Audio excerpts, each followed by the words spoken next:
Okay, we are live. Good morning. It is January 17th in Senate Economic Development, Housing and General Affairs. And we are spending the whole month on housing, but we, have been hearing from our colleagues that they just want us to make sure we're doing our due diligence and getting an update on everything that's going on for our constituents. So we have our Commissioner of Labor and our Secretary of Digital Services in the witness chair, and we'll turn it over to you. Great. I'm happy to start. So for the record, Michael Harrington, Commissioner of the Department of Labor. It's no surprise, I think, to most that we're working with a system that continues to create headaches for us ever since the pandemic. And most recently, what we've seen is a various population of claimants that have gone through probably a variety of things and really struggling to get in and file their claims or open new claims. So, to start, I just want to acknowledge and recognize that it's a very frustrating situation for them. We know that it's a frustrating situation for our staff because they're all about helping those folks file and get the benefits they need. So when they know they're not meeting the need that's out there, that becomes very challenging for our staff as well. But they've been troopers and are working long hours and over the weekends to make sure we're managing as many or assisting as many claimants as we can. So we can give you a rundown, I think, and we can go into as much or as little detail as you want. But what kicked it all off was at the start of December, our system. There are many systems that talk together. All are very old. We've heard a lot of talk about our 50-year-old mainframe. Well, one of the other systems we use is the claimant portal, and the claimant portal is not quite as old, but very old. So going on probably 30 or 40 years. And so those two systems have to talk together. And the way our system works, just because of the antiquated nature of it, is information is collected throughout the day, and then at night those files are processed overnight. That can take several hours, and there are regularly issues that occur in the processing. Some can be corrected relatively easily and claimants don't ever see an impact. And then there are those that are much more challenging to navigate. And so our partners at the Agency of Digital Services have been also working tirelessly to address the different issues that come up. And what we saw in December was an issue that occurred in processing. It took us a few days to actually find what the root cause was. But what was it? It was a file that didn't process correctly overnight. I think the original issue started when it started processing every other name on the file. So we ended up with, so that's where it becomes difficult, because you end up with part of the population that has no problem filing, and then you have some other part of the population that has an issue filing. So then you're trying to figure out, like, why does this group of people have no problem? Why does this group of people have a problem? And what's your staffing look like? I know not only are you short-staffed, but then you have to have staff who know this particular system. Correct. And I've said that 100 times, and I appreciate you saying it. It's not just about, do you have technologists that know COBOL programming? It's, do they also understand how unemployment insurance works? Do they also understand the configuration or configurations that this system has gone through over the last 50 years? And you're down to how many people? Well, I'll let the secretary answer that, because I think one of the really great things about ADS is that we are able to pull resources from other areas. So prior to ADS, DOL was kind of on an island by itself. And so we had very knowledgeable staff, but we didn't have other resources to pull from. But to go to Keisha's question, are you fully staffed now at DOL? No, and I don't think, I'm not sure we'll ever be, but I want to also be clear, we've got business staff, so we're not fully staffed on the business side, which are like agents and call takers. We are actively working, but it seems like every time we hire somebody, we lose two. So it's a never-ending cycle. And then on the ADS side, Denise can certainly speak to this, but we have a variety of different resources we've been able to pull in. Just to finish quick piece on the programming piece, we ran into one issue, we were able to resolve that issue. But I think what we have found and what I've also testified to is that because we don't all know the entire system, the millions of lines of code and how they all weave together, we can fix one thing and that can create another issue downstream. And so what we saw was just a cascading of issues where we fix one, another, that would create another issue in another processing component. And it's hard to do things in real time because all of our processing happens overnight. So you can make a fix on one day, but it doesn't go into production until the next day. So that creates a lag in our ability to be responsive. What, do people get some kind of quick response message that says like, please bear with us?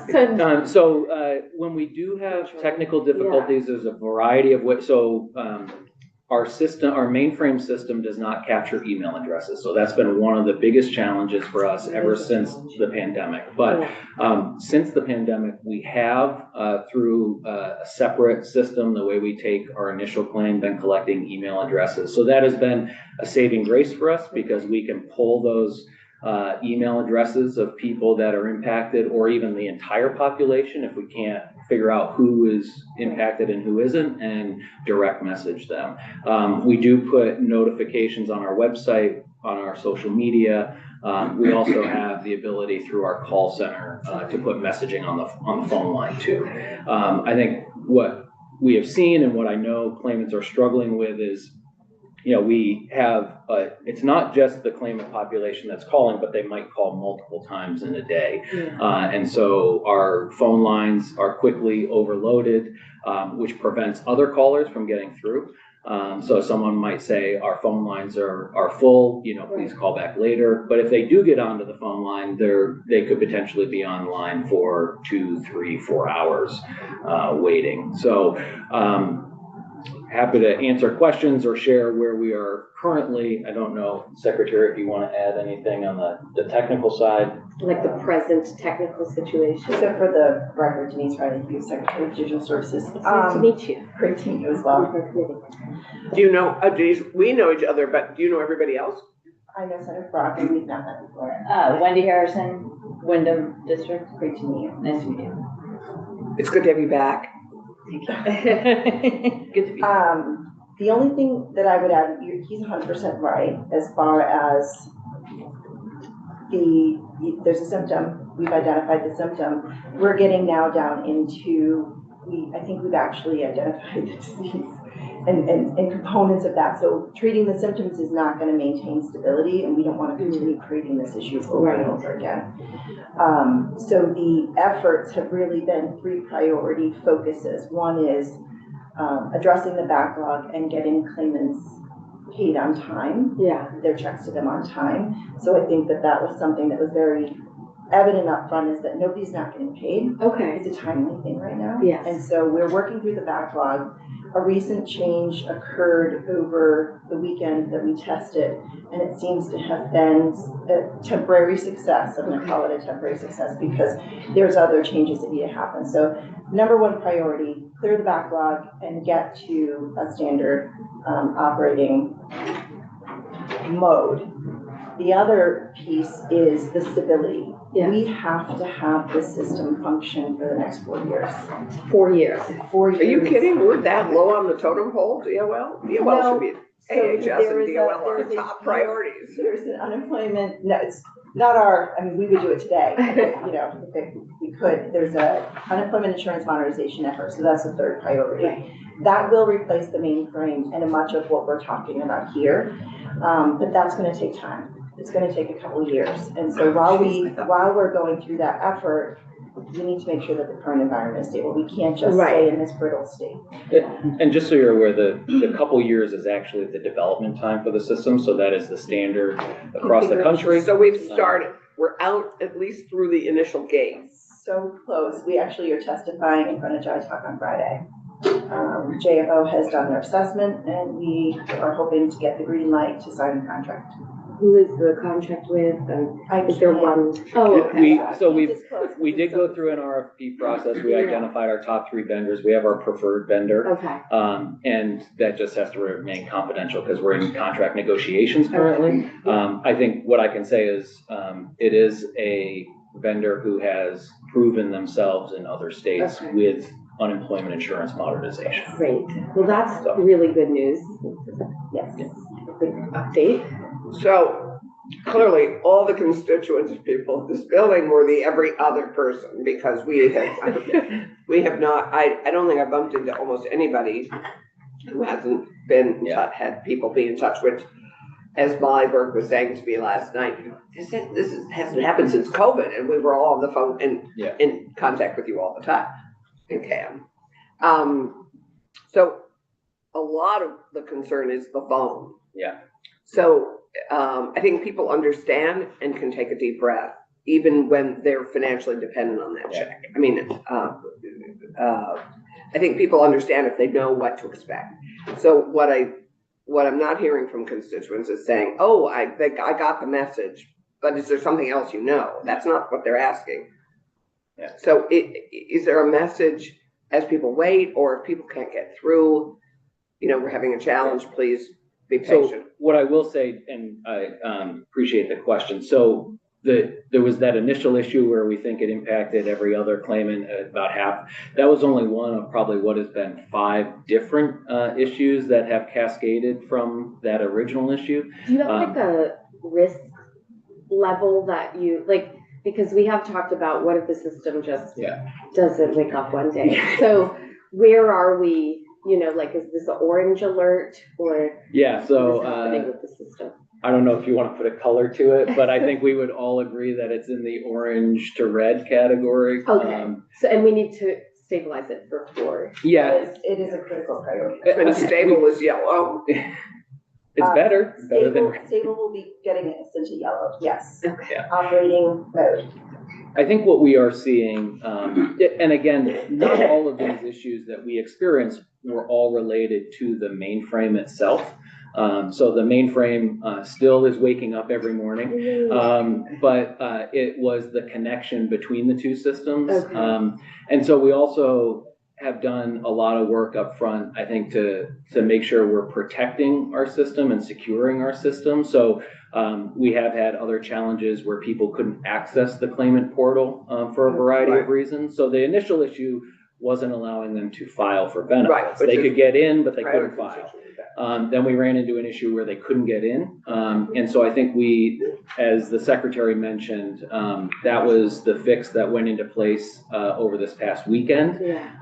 So we are seeing a majority of the people now able to get into the system who couldn't get in before. Okay. So my hope actually is, if we kind of look forward a little bit, is that over the course of this week and next week, most of those folks will be able to get in, file their weekly claim. We've been able to catch a lot of folks up. I think there's probably about, maybe 10% of the population out there that still may need to be caught up. So in some ways, our system is very old and antiquated and dumb, maybe. In other ways, it's very smart, maybe too smart. So like one of the issues which, Senator, you probably remember from the pandemic, is if someone misses a week of filing, the system doesn't allow them to file 2 weeks. So if you skip a week of filing, or you're delayed in filing, the system is designed so you call our call center. And that is because we have to validate why you didn't file the prior week. So when everybody ran into that issue back in early December, it put everybody behind in filing, which caused all of those people to call our call center because they all had to call to get caught up. So I think we probably have about 10% of the population that probably still has some back claim that we need to get them caught up on. To the Secretary's point, they won't lose out on benefits. They're just delayed in getting them. So we are allowing all backdating, as we call it. In a normal circumstance, backdating isn't allowed, but we've removed that restriction because the system issues are on our side, not on the claimant side.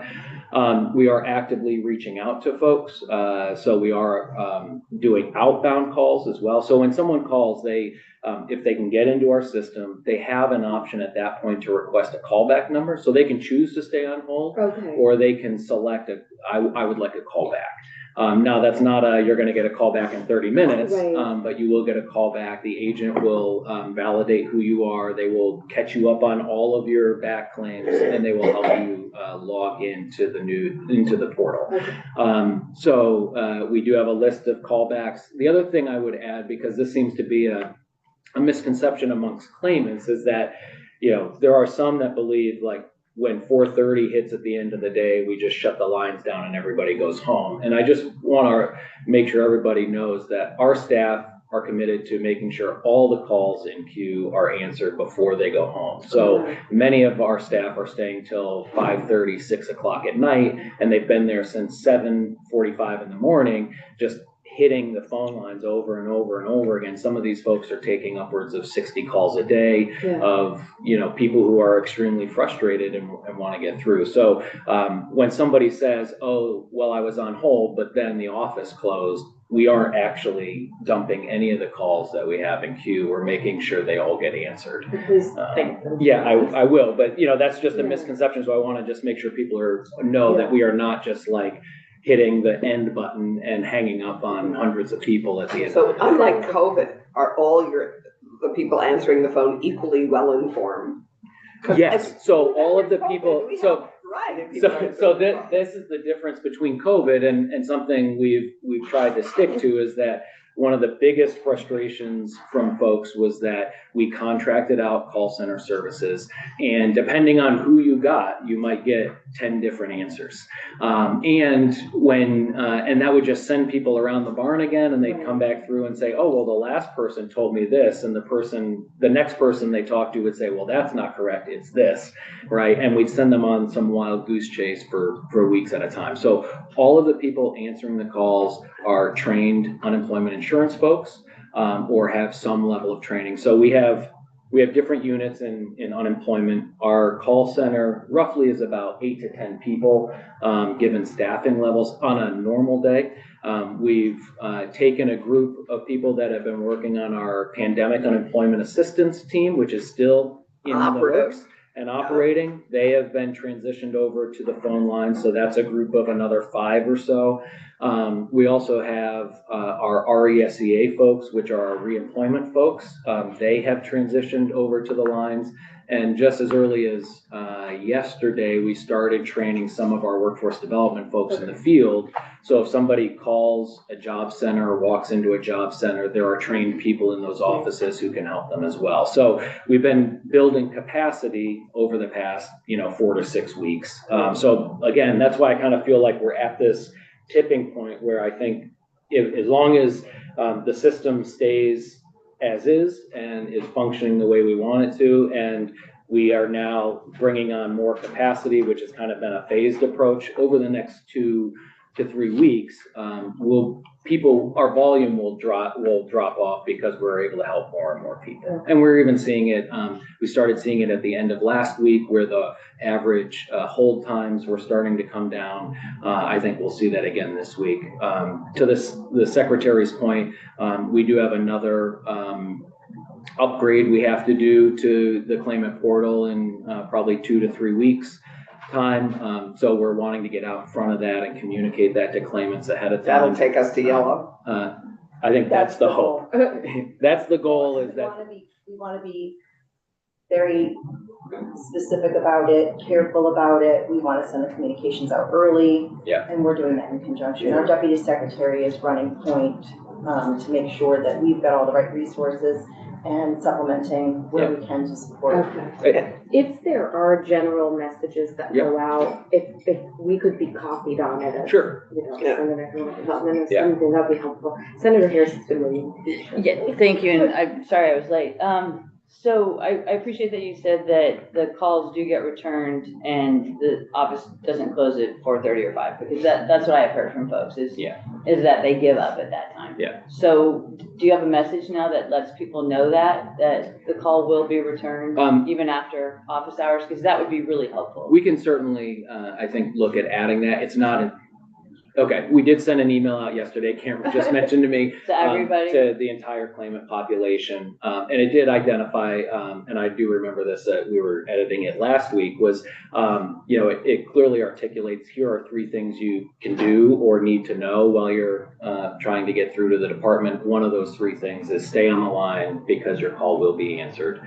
Even though the end of the day is 4:30 traditionally, we are extending our hours. Great, that's good. That'll be helpful. And then what's the number of the claimant population? Yeah. What's the So our amount average, of people? well, so I would say, so this is where it gets tricky. You never know the entire population until someone files for benefits, right? So if someone, and they're always filing for the prior week. So as of Sunday of this week, so Sunday, Monday, Tuesday, Wednesday through Friday, the people filing are those people that were unemployed for last week. Because you have to report did you work any hours? Did you earn any wages?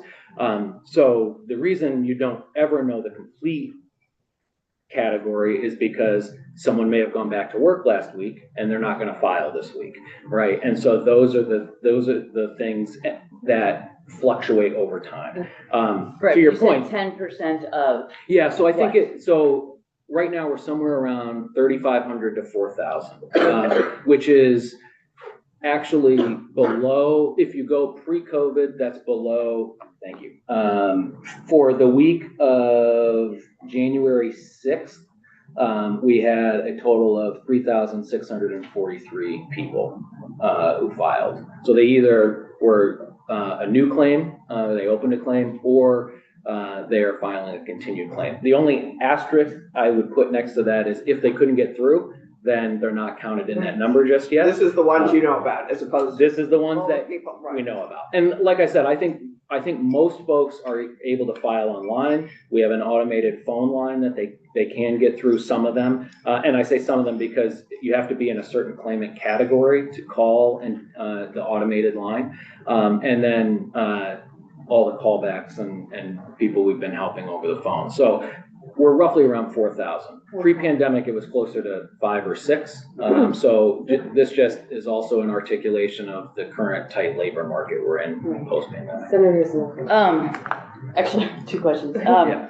So do you have the numbers of late payments? Because that is really an issue for folks. Yeah, so They have to pay the rent. Yeah, so again, it's one of those things where I don't know the number of late that have gotten through and we've caught up. If we take 10% of that, and again, this is just a rough estimate because some of those people may have gone back to work and we don't know it.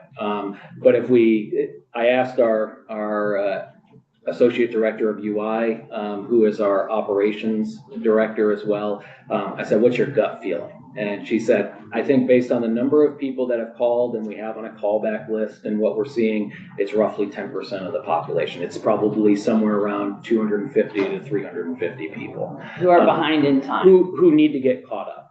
Some of those people, so for instance, a lot of our population right now are seasonal workers, construction workers, granite shed workers. A large portion of the granite shed workers were out of work for 1 week or 2 weeks and have gone back to work. And so we're also wanting to work with them because they obviously, if they're working, they can't stay on hold all day. And so we want to make sure they get the benefits they need as well. So we are also working with the Granite Shed Association folks to get those folks caught up who may have gone back to work. Okay, I want to do a time check. Yep. We have about 15-ish minutes because we have a public safety hearing in the chamber. And we have 2 other witnesses. Well, we don't If have they want any sort of further agenda necessarily, except while we're talking about the current situation. After questions here, I'd like to open it up to anyone else in the room to comment. So Senator Clarkson and then Senator Harrison. So, Michael, do we have a way, and Cam, do we have a way of tracking? I mean, I think many of us, as we work through flood recovery and what our response is going to be in a lot of different areas. how many of the flood impacted, do we track reasons for people being out? I think we do. And if so, how many of our flood impacted people who were unemployed because of the flooding in July and August, how many of them are still out of work? I'd have to- Do we have a We don't have so again, this is kind of the unintelligent system we're working with. So we have a way to ask the question. So we could go back and look at claims that came through the claimant portal where we asked the question, are you out of work due to the flood? We had about 1,500 people, I think. It was roughly around 1,500 people that were qualified for regular unemployment. Right, after the flood. After the flood. We also had the disaster unemployment assistance program. There was only about 150 people, I think less than 150 people who qualified for that program. Most of those folks were back to work prior to December. But I think we all know that there are a handful of employers out there that are still struggling to get people back to work. A lot of those folks also found other jobs because what happens is you can only receive so many weeks of benefits in a year. And so 26. yeah, roughly, look at that. So it's I've all, served on this committee for some time. so, You have some positions open on. yeah, are you looking for additional work? We have, 6.5 months, 7 months when we're all ready to maybe turn to something else. So I do know that there are some folks, not because they ran out of benefits, but it also means that if they use those 26 weeks, they can't file again for another year from when they opened their original claim because they've maxed out their benefits. So we're also trying to really message to folks that the longer you receive unemployment benefits, hoping your employer is going to reopen, you're also burning through your cachet of eligible weeks. So again, I'm sure there are folks that are still claiming, although, if we look back to July and getting into December, most of those people would have reached their 26 weeks by the end of the year, roughly. Thank you. So because we'll have this system that is not working the way we want it to work for 4 years, I heard it was Yes. 2, but So it's, 4 is, I think it's- but let me just ask, go ahead. if you could please have a dashboard on your site that would have number of claimants, Mhm. average time on hold, actually maybe maximum time on hold, time that the claims are processed. Mhm. Just data that would be helpful so that we don't have to have these meetings because, we know there are going to be times evidently when it's going to be bad. And it would just be really helpful to be able to track that. Some of that data is easily accessible, some of it is not. But if you could So put we it will in do- one place, Yeah. so it's accessible to the public and to us, I think So I think that we're would be actually very hoping to helpful. have something live today. Okay, great. Through, Wow. which will show new claims, continued claims, and a couple of others.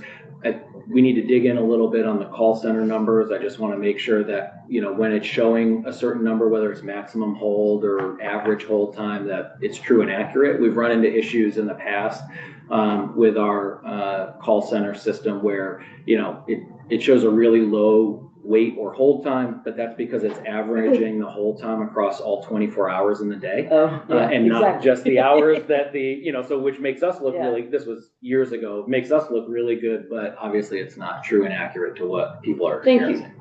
So, All right, well, we'll have at least something up by the end of today. We started working on it yesterday or over the weekend and last week. We did a review of it yesterday. So that'll at least have the basics of validated numbers we already have that we report on regularly, but it'll be in one place. Thank you. Yeah. Great. Senator Brock. What is the whole time now? So I would say the best way for us to track that is we literally are looking at the call center. Someone has it up on their screen and we're looking at it. The max I've seen is just shy of 4 hours. The average is roughly around 2.5 hours. Okay. So And when a person is told, selects the option to get a call back, when does that happen? I've been saying within 24 hours. I mean, most of those callbacks I think we try to do by the end of the day, but some of them roll over to the next day. So I've been saying 24 hours, like one business day. For all right? intents and purposes, for a person to be able to get a call back, they've got to sit by the phone for 24 hours. Yeah, I mean, most of them are cell phones, but yes, to your point, that's the struggle, right? So we're also calling folks back, they Yeah. can't answer, we'll try them again. Yeah. And then when you try them again, is there any particular period of time before you get a second call back? I would say most of our I would say that we continually try the number. So we don't try once, put the number aside, we just keep going back down through the callback list. Most of those are, again, we try to answer them by the end of the day. We're also in a time period, so the system has to shut down by 6 p.m., right? So it's like fast and furious, how much Because it has to go work to can you, sleep. because it has to go to Yeah. sleep and rejuvenate and. Because it's so old, it needs more I sleep. know. Yeah, so we start our processing shortly after that time. And also we don't have staff that can obviously work 24 hours. So, so roughly 5:30, 6 p.m., depending on which system. So we try to get as many calls in before the system shuts down for the end of the day. Do you have any sense or way of determining people who sort of at the beginning of the process started because they hadn't been paid and still aren't paid? I would say, again, that's probably around the 10%. That's 10% of what? 10% of probably 3,500 or roughly 4,000. So probably around 350 to 400 people then still haven't been paid. Still haven't been paid, need to get caught up. They may have gone back to work in that time, so they're not calling anymore. So we need to call them. So again, I think that's a safe number. My hope is that it's much less than that, but I think that's our gut instinct right now. And are there any instructions or guidance and so on that appears on the website Yeah. to deal with people like that? You haven't been able to get through, you call numerous times, you haven't got a call back. What do you do? Yeah, not necessarily what do you do. We did send out the email that tells people to keep trying. Again, we saw a dip in wait times last week, so we had some wait times on certain days where the average was an hour and a half, which was good news. And so I think our hope is Monday and Tuesdays are always our hardest days. So I think today and heading in tomorrow, like if we can look at our average and maximum wait times, that'll give us a good indication. What we're hearing is that, most of the folks that were running into the issues accessing the claimant portal last week. And so some of these people, unfortunately, we helped once, right? And then the system experienced another issue, and then they had to call back the next week to get that issue resolved. So some of these people, the reason it's not like we just have to help, the 3,000 people that couldn't get into the portal. It's like we're helping these people probably multiple times over the course of the last 6 weeks. And if I could just speak up too, the fixes are focusing on every one individual.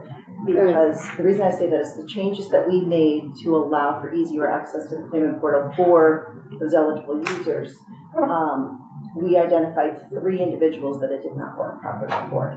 So just 3, you would think, oh, it's only 3. Well, no, it's 3 people. So those 3 people become identified, contacted, reviewed, held through the process to make sure that this doesn't happen again. Right. So it's not like, well, we can get down to 100 for good. This is every individual Vermonter that is getting the attention and the services that they need.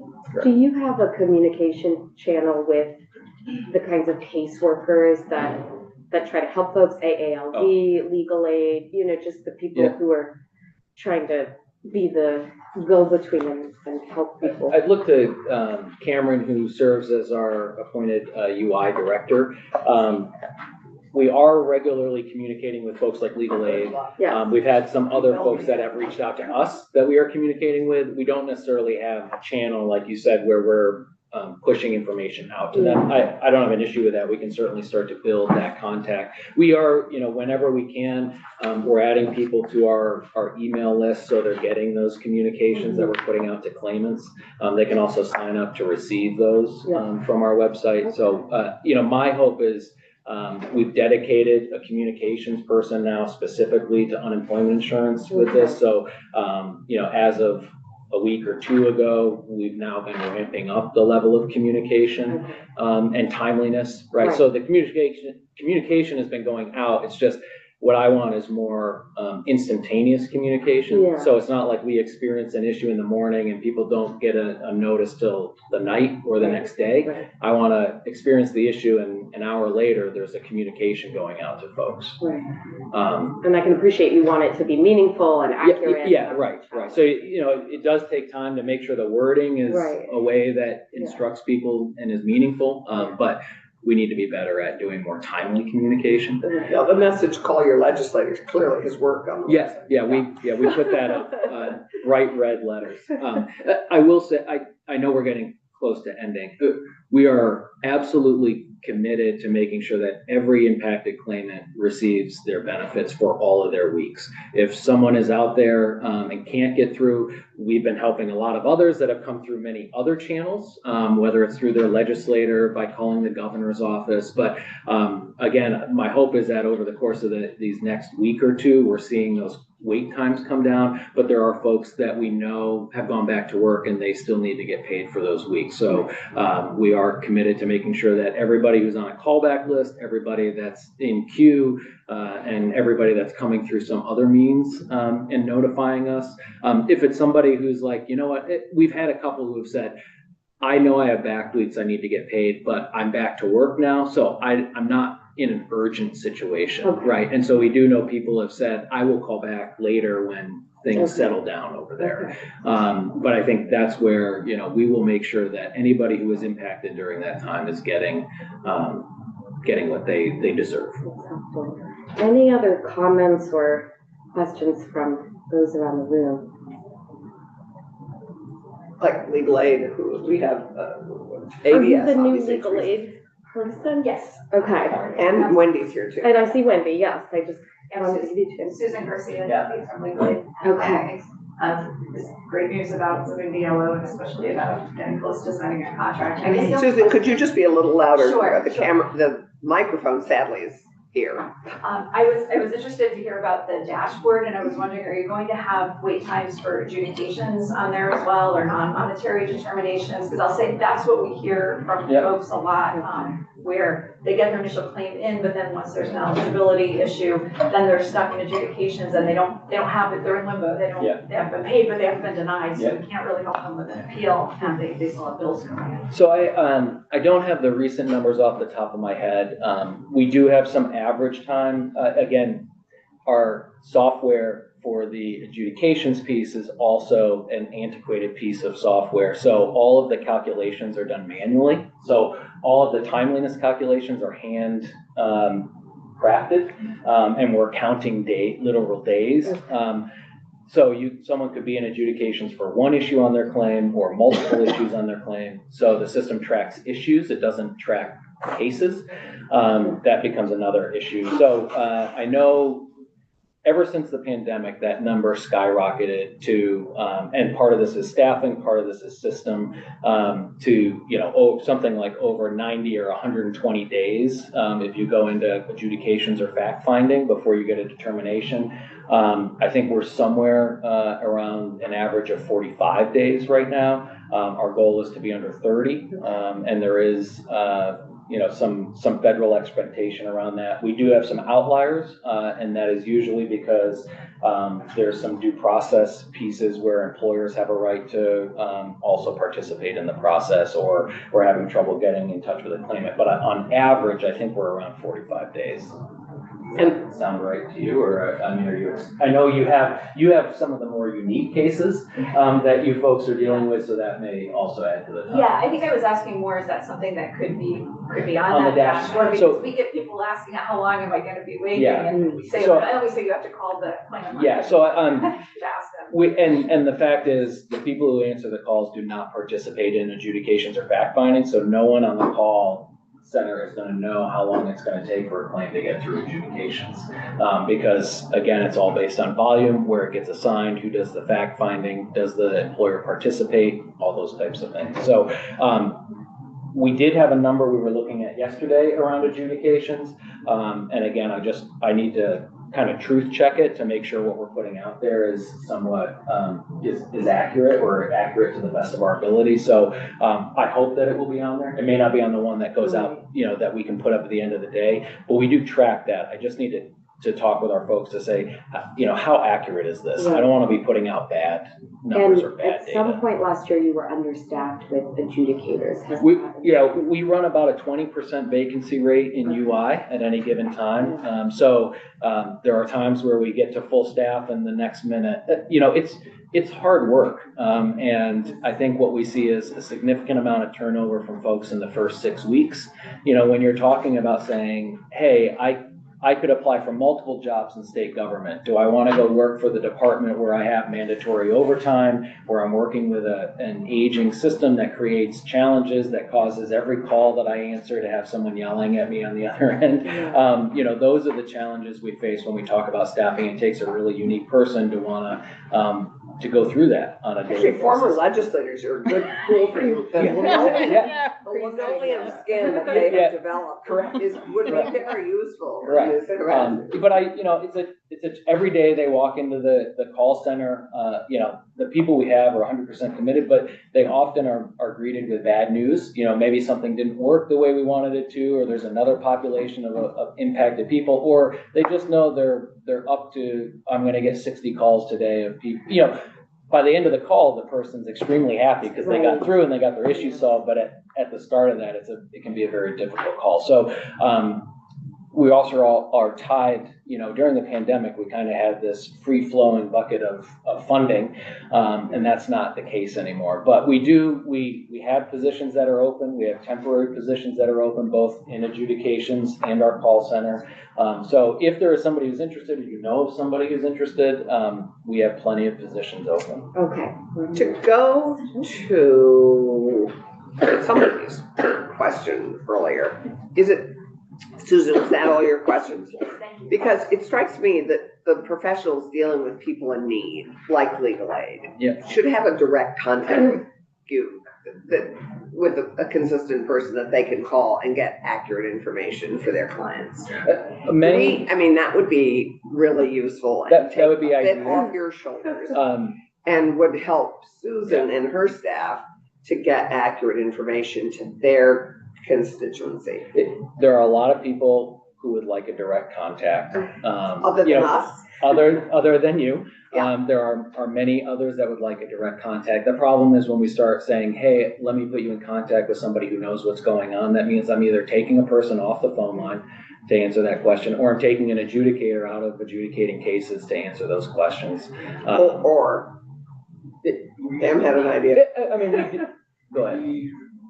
For the record. Yes. For the record, Cameron Wood, Policy Director for the department. We, I think, do our best and do a good job of supporting legal aid and giving them direct contact with staff at the Department of Labor. One of the issues that we run into frequently is, and you all experience it as well sometimes, if legal aid calls and they say, I want information on Cameron Wood's claim, where is he at in the process? We're gonna say, we can't give you that information because we're legally obligated to maintain the confidentiality of that information. So then we have to run through hoops about, are they actually representing the client? Do we have some sort of information on file where we can share that? So there are issues that we iron out and resolve, but I just want to say from the department's perspective, we have in the past provided legal aid direct points of contact with our staff, and they reach out directly to our people and get information, so they're not having to sit and kind of wait. Yeah. So. Perhaps we could work on that. Susan looks like she has a response to that. We have a pretty hard stop at 8:50, which it just became, because we have a hearing upstairs. You all have, with stiff competition, one of the hardest jobs in state government.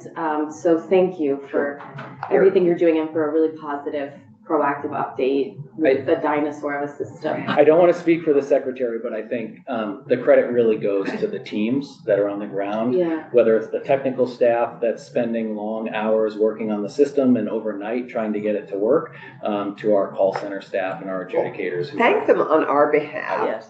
And I have to say, these numbers are great compared to where we were, in the fall of 2020 at Yeah. some of our special meetings. Yeah. It is, And that doesn't diminish the No, 300 not at people all. or It's whatever just that are impacted, but where we've from been. from a process standpoint, someone said yesterday, we have a problem. I said, well, I balance everything against the pandemic. So Exactly. in light of the pandemic, how big is the problem? So, Exactly. Well, we'll probably have you Thank- back in February. Absolutely, happy to But come thank you for the Yeah, update. thank you. Thank Nice to you meet you. so Nice much. to meet you. What? I'm saying